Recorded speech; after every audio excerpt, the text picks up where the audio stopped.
This will be a demonstration on how to grill a steak. There is nothing better than a hot, grilled, juicy steak hitting your plate. There's nothing more I like in this world. Unfortunately, too many people don't know how to grill a steak. They're either going to dry it out, over or undercook it, or just plain ruin it by flipping it so many times. What I intend to do here today is rectify that situation. The first part to grilling a steak is marinating or rubbing.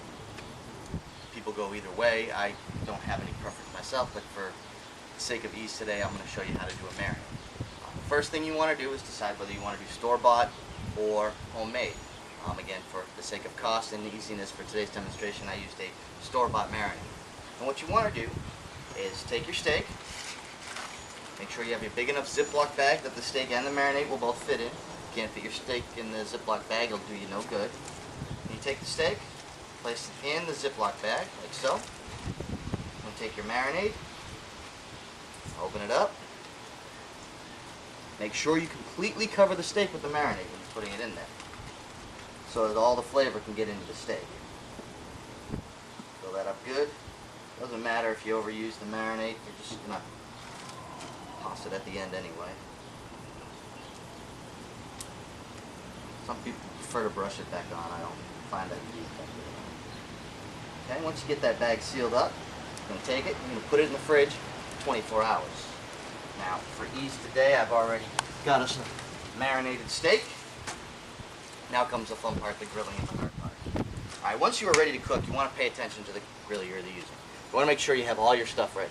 First off, with the gas grill here, you're going to want to make sure you have propane. If you're using a charcoal grill, you're going to need either lighter fluid or match-like charcoal, plenty of charcoal, and of course a match or something to light it with.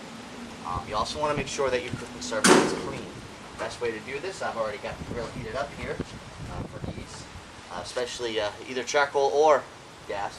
Get that grill good and hot, get your brush out.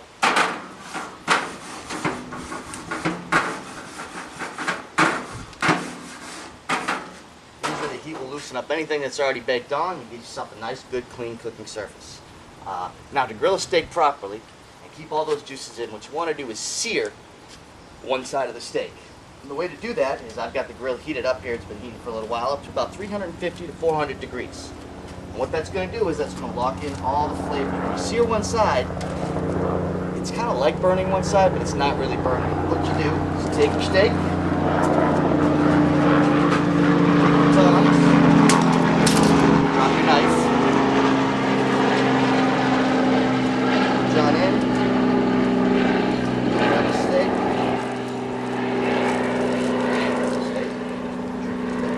grab the steak, pull it out, slap it right on the grill. You're going to hear it go sizzle just like that. Close it down, mark off 3 minutes. What this is going to do is create a burn level on the very top of the steak. It doesn't allow any of the juices when you flip the steak over to bubble out. It's going to keep those juices locked in. It's going to keep a lot of flavor in your steak. Once you've done your 3 minutes, you're going to flip your steak only one time. And there's 3 ways you can do a steak. You can do a rare, a medium, or a well done steak. A rare steak is when you put it up, you're going to flip it one time, you're going to let it sit on that grill for about 5 to 6 minutes. When you cut it open, it's going to be a deep red inside, and it's going to be the consistency as if you were pushing on the top of your nose right here. It's going to be pretty squishy. Your second option is going to be a medium done steak.